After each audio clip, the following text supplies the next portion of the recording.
E olha só, gente, enquanto o Daniel não entra aqui, o Coletivo Livres, grupo que reúne diversos políticos e também alguns membros da sociedade civil que se identificam com as teorias do liberalismo econômico, entre eles o economista Pércio Arida, enviou uma nota técnica a senadores da República na qual defende que os parlamentares rejeitem a PEC da transição proposta pela equipe do presidente eleito Luiz Inácio Lula da Silva. A bancada do Progressistas no Senado decidiu por unanimidade que apoiará a PEC que permite furar o teto de gastos para assegurar o pagamento do Auxílio Brasil no valor de R$ 600.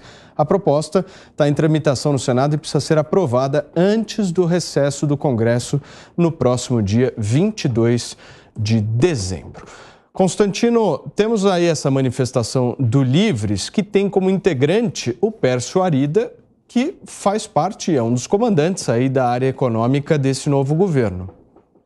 Se eu não me engano, a Helena Landau também é desse grupo, né? É a turma que defende o livre mercado e se diz liberal por isso, mas no resto todo não faz nenhuma diferença para o PSOL, né? Então, são os liberais à brasileira. Mas veja, Paulo, fizeram um L, né? Fizeram um L e agora estão chocados com o fato de que o PT quer 200 bilhões de reais fora do orçamento, né? Era previsível. Eu não vou dar alívio e sossego para essa turma que fez o L e no dia seguinte descobriu quem é o Lula. Eu não vou dar sossego, porque ou eles alegam que são muito sonsos, né, cínicos, ou eles, sei lá, inventam que ficaram hibernando que nem urso polar, só que nos últimos 20 anos, né, estavam em coma, alguma coisa assim, porque não dá para fingir que ficou surpreso ao descobrir que o PT quer uma carta branca, um cheque em branco para gastar como se não houvesse amanhã por 4 anos. No final de uma legislatura, tem uma que foi eleita, eles querem agora 200 bilhões fora do teto para 4 anos. É uma piada de mau gosto, é óbvio que tem que ir contra isso. É óbvio que é demagogia, que é irresponsabilidade. Eu espero que o parlamento tenha juízo, né, e rejeite esse absurdo. Muito bem, para vocês que nos acompanham e chegaram agora aqui na Jovem Pan News, a gente está conversando um pouquinho sobre a PEC do rombo fiscal, do fura-teto aí que está sendo discutida dentro da equipe de transição e também por membros do Congresso Nacional.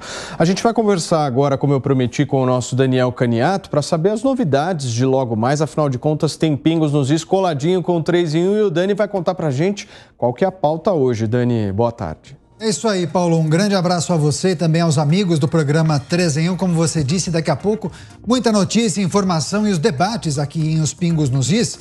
Nós vamos falar do apoio do PT, do PSB à reeleição de Arthur Lira e também a reunião que Lula teve com os presidentes da Câmara e do Senado Federal. A gente vai repercutir o jantar do PL, o Partido Liberal, que contou com a presença de Jair Bolsonaro.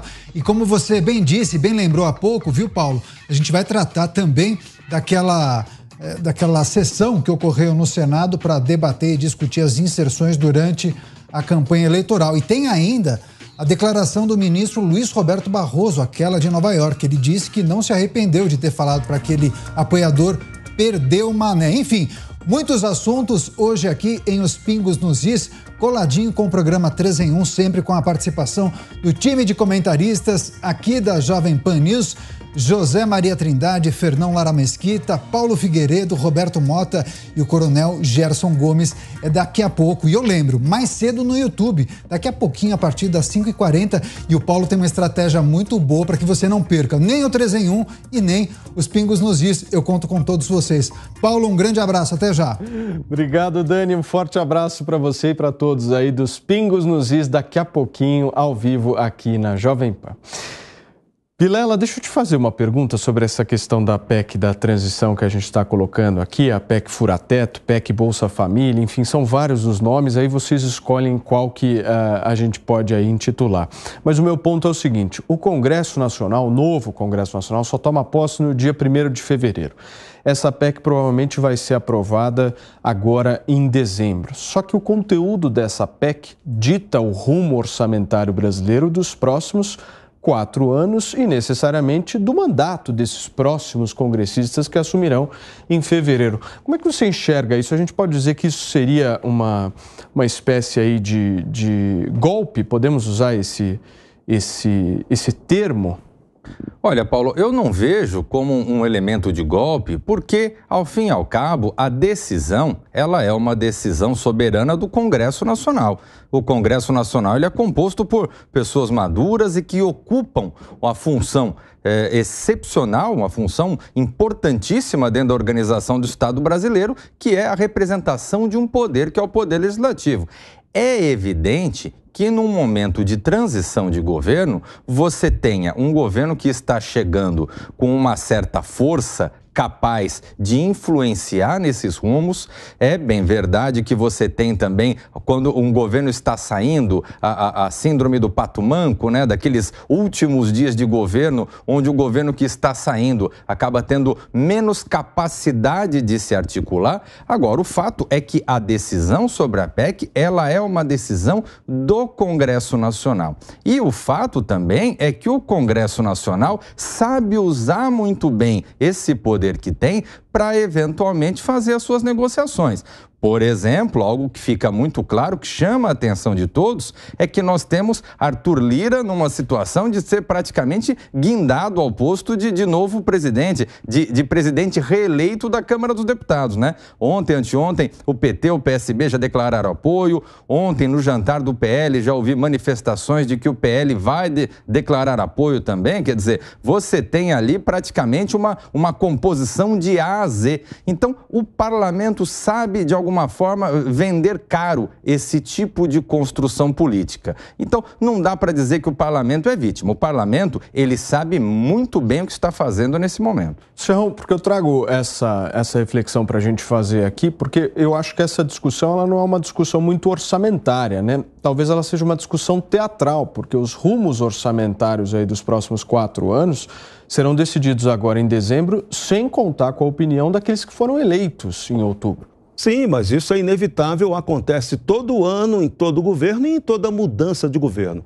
O que está acontecendo agora, a gente não pode chamar realmente de um golpe, mas pode claramente batizar isso de picaretagem. O que é uma picaretagem? É quando você usa o estamento, você usa um argumento pseudo-legal, que é uma proposta de emenda constitucional, para dar ares de legalidade a algo que é absolutamente imoral, que é você dar um cheque em branco para um governo, qualquer que seja esse governo no Brasil. Ainda mais depois que você habituou a própria gestão da coisa pública a seguir um teto de gastos. A questão do teto de gastos é polêmica, merece ser discutida? Merece, até merece ser discutida, mas não para você ultrapassar esse teto de gasto para gastos de que você não tenha qualidade comprovada, efetiva sobre eles. O PT, muito malandramente, joga que essa exceção que vai ser concedida legalmente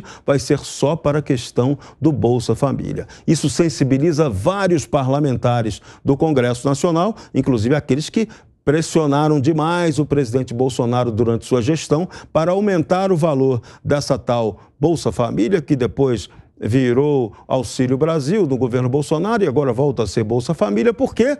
Porque isso tem o efeito eleitoreiro. Isso conta como demagogia com as pessoas. Então, em vez de o PT estar discutindo com o Brasil um modelo de Estado mais enxuto, Estado com mais segurança sobre o gasto, menos corrupção, utilização correta do dinheiro público, eficaz, bem administrado, não.